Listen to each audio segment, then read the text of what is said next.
जैसा कि आपको पता है, पिछले वर्ष 2 अक्टूबर को गांधी आश्रम भितिहरवा पश्चिम चंपारण से जन सुराज अभियान के तहत जो पदयात्रा हम लोगों ने शुरू की है, उसको 15 महीने से ज़्यादा हो गए।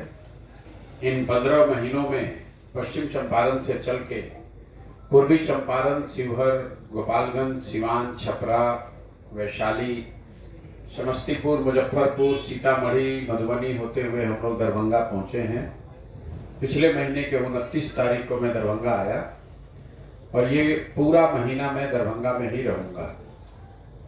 पदयात्रा के जो 3 उद्देश्य हैं, पहला उद्देश्य ये है कि बिहार की जनता के गरीबी, बदहाली, पिछड़ापन का जो कारण है, उन सारे कारणों का जो मूल है, जो जड़ है, वो मेरी समझ से ये है कि बिहार की जनता अपनी परेशानियों से 5 साल जूझती है, समस्याओं से, पढ़ाई के लिए, रोजगार के लिए, सड़क, बिजली, पानी, हर चीज की दिक्कत उसको है। लेकिन जब वो वोट करने जाती है 5 वर्ष पर एक बार, तो वो अपनी समस्याओं को छोड़कर उन मुद्दों पर यहाँ के लोग वोट करते हैं जो जिनका उनके समस्याओं से कोई सरोकार नहीं है। पिछले 30-35 वर्ष से बिहार में ज्यादातर लोग, 2/3 से ज्यादा जो वोटर है, वो सिर्फ 4 ही मुद्दे पर वोट कर रहा है।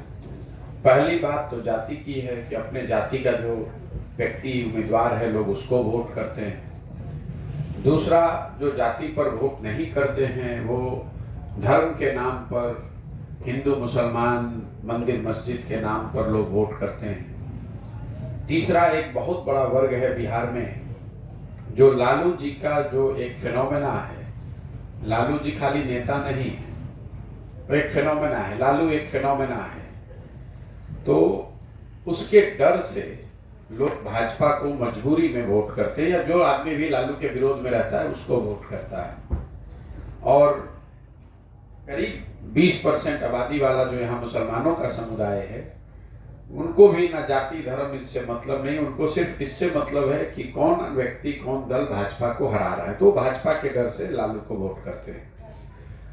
तो अगर इन्हीं 4 मुद्दों पर वोट पड़ता है, इसीलिए जो सारे और मुद्दे हैं वो चुनाव आते आते गौण हो जाते हैं। तो मेरी जो अपनी 10-15 वर्ष की सोच, अपने मेरे राजनीतिक सामाजिक अनुभव रहे हैं, उसके आधार पर मेरी सोच ये है कि जब तक जनता को इस बात के लिए समझाया, तैयार नहीं किया जाएगा कि भाई आपको वोट जिसको देना है दीजिए, लेकिन वोट आप अपनी समस्याओं के लिए दीजिए, अपने बच्चों के लिए दीजिए, उनके भविष्य के लिए दीजिए।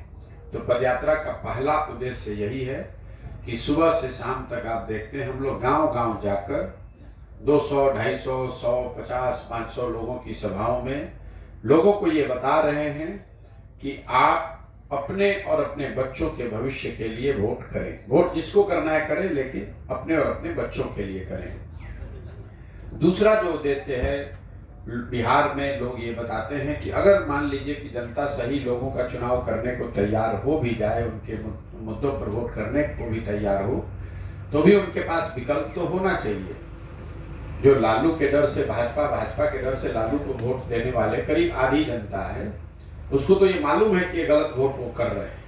वो जाति पर नहीं दे रहे हैं, धर्म पर नहीं दे रहे हैं, इसलिए मजबूरी में दे रहे हैं। उन लोगों को मजबूरी में वोट न देना पड़े गलत दल या नेता को, इसके लिए जरूरी है कि बिहार में एक नया विकल्प बनाया जाए। बिहार में 50% से ज्यादा लोग, आज विभिन्न सर्वे में ये निकला है कि 50% से ज्यादा बिहार के लोग ये चाहते हैं कि बिहार में एक नया विकल्प बने, एक नई व्यवस्था बने जो ये भाजपा, जदयू, आरजेडी से अलग हो। क्योंकि उन्होंने पिछले 30-35 सालों में ये देख लिया है कि इन किसी दल से बिहार का सुधार होने वाला नहीं है। एक नया प्रयास होना चाहिए, नया विकल्प बनना चाहिए।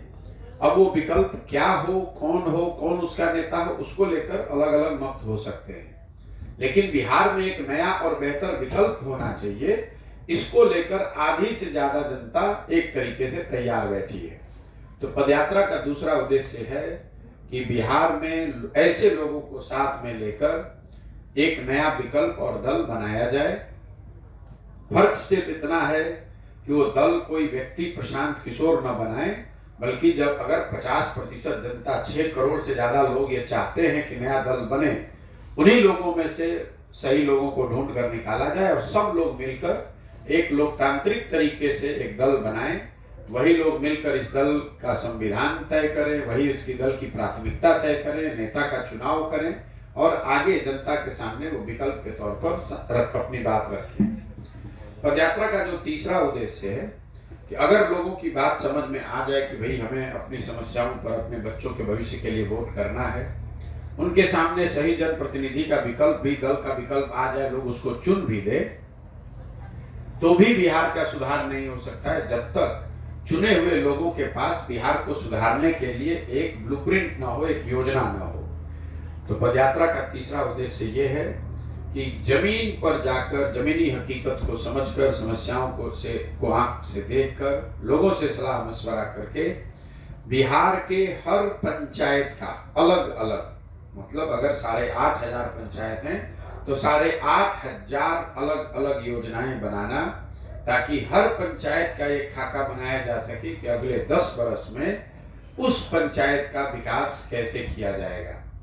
कहीं पुल की समस्या है, कहीं सड़क की समस्या है, कहीं जल जमाव की समस्या है, कहीं नाली गली का मामला है। इन बातों को तो हम लोग शामिल करते ही हैं, लेकिन इन सारी पंचायत की योजनाओं में 3 बातें बिल्कुल आवश्यक तौर पर शामिल की जाती है। पहला, हर पंचायत में बच्चों के पढ़ने की व्यवस्था को कैसे सुधारा जाए। दूसरा, हर पंचायत में 800 से 1200 नए रोजगार के अवसर कैसे पैदा किए जाए, ताकि यहाँ से बेरोजगारी और पलायन को रोका जा सके। और तीसरा, हर पंचायत में क्या किया जाए जिससे कि वहाँ के किसान, खेती किसानी करने वाले लोगों की आमदनी को बढ़ाया जा सके। बिहार में जो खेती है, ये लोग कमाने के लिए नहीं करते हैं। खेती यहाँ कमाई का जरिया नहीं, ये खाने का जरिया है। अब गांव देहात में सुनते होंगे, लोग कहता है कि अभी कटाई है तो आए हैं घर पर, अभी धान का रोपनी हो जाएगा, उसके बाद कमाने के लिए बाहर जाएंगे। मतलब खेती हम कमाने के लिए नहीं कर रहे, खेती तो इसलिए कर रहे हैं कि बाल बच्चे को खाना मिलता रहे। कमाने के लिए लोग मजदूरी करने बाहर जाते हैं। तो ये 3 जो मुख्य समस्या है जिसके समाधान से मुझे लगता है कि बिहार में व्यवस्था सुधर सकती है, वो है लोगों में जागरूकता आए कि लोग अपने और अपने बच्चों के लिए वोट करें, उनके सामने एक सही लोगों का विकल्प, एक नया दल हो, और तीसरा, उन दल के लोगों के पास बिहार को सुधारने का अगले 10 साल का प्रामाणिक एक योजना हो, जो नीचे जमीन से को देखकर समझकर बनाया गया हो। इन्हीं 3 उद्देश्यों को लेकर हम लोग पिछले 15 महीने से चल रहे हैं। करीब करीब आधा बिहार मैं कभी चल पाया हूँ, 40-45% के आसपास। आधा बिहार और बाकी है, उसको करने में अभी 1-1.5 साल और समय लग सकता है, लेकिन मैं पूरी तरीके से प्रतिबद्ध हूँ, चाहे 1 बरस लगे या 5 बरस। इस चीज को बिहार के गांव-गांव जाके करना है, इस व्यवस्था को बनाना है, और इसी के लिए पूरा समय अपना जीवन का मैंने अपना घर परिवार छोड़कर, जैसा आप देखते हैं मैं कैंप में ही रहता हूँ, यहीं सुबह शाम चलता हूँ, और इस काम को हमें धीरे धीरे करना ही है। पदयात्रा सिर्फ चलने के लिए नहीं है, ऐसा नहीं है कि 20 किलोमीटर चले और फिर उसके बाद कहीं दूसरे जगह चले गए। पदयात्रा चलना एक जरिया है, एक चीज है, लोगों से मिलना, वहाँ की समस्याओं को समझना, बैठ के उसका योजना बनाना, वो भी पदयात्रा का हिस्सा है। अगर मैं दरभंगा में 35-40 दिन रुकूंगा तो उसमें 20-25 दिन चलूंगा, 10 दिन उन समस्याओं का संकलन, उन लोगों के साथ मिलना, उनको जोड़कर संगठन बनाना, ये भी पदयात्रा का हिस्सा है। जब मैं पदयात्रा यहाँ पर खत्म करूंगा तो सैकड़ों गांवों में हमने लोगों को जाकर अपने हिसाब से, अपनी भाषा में लोगों को ये समझाया होगा कि आप अपने बच्चों के पढ़ाई के लिए, रोजगार के लिए वोट कीजिए। करीब 50 से 60 हजार लोगों को हमने चिन्हित करके निकाल लिया होगा, जो जन स्वराज के संगठन व्यवस्था को बनाने में संस्थापक के तौर पर जुड़ेंगे, और दरभंगा के हर पंचायत के अगले 10 साल की योजना का खाका भी हमने बना लिया होगा। ये जब पूरा हो जाएगा तभी हम दरभंगा से निकलेंगे। इसीलिए इस पदयात्रा का कोई दिन और समय, किलोमीटर निश्चित नहीं है, लक्ष्य निश्चित है। इस 3 काम को करने के लिए चाहे 5 दिन ज्यादा रुकना पड़े या 5 दिन कम, पूरा जब हो जाएगा तभी दरभंगा से निकलकर बेगूसराय को जाएंगे। अब आपके पदयात्रा के दौरान जो मेरे अनुभव हैं और या इससे जुड़े हुए कोई जो राजनीतिक आपके सवाल हैं वो आप सवाल कर सकते हैं। बहुत बहुत धन्यवाद।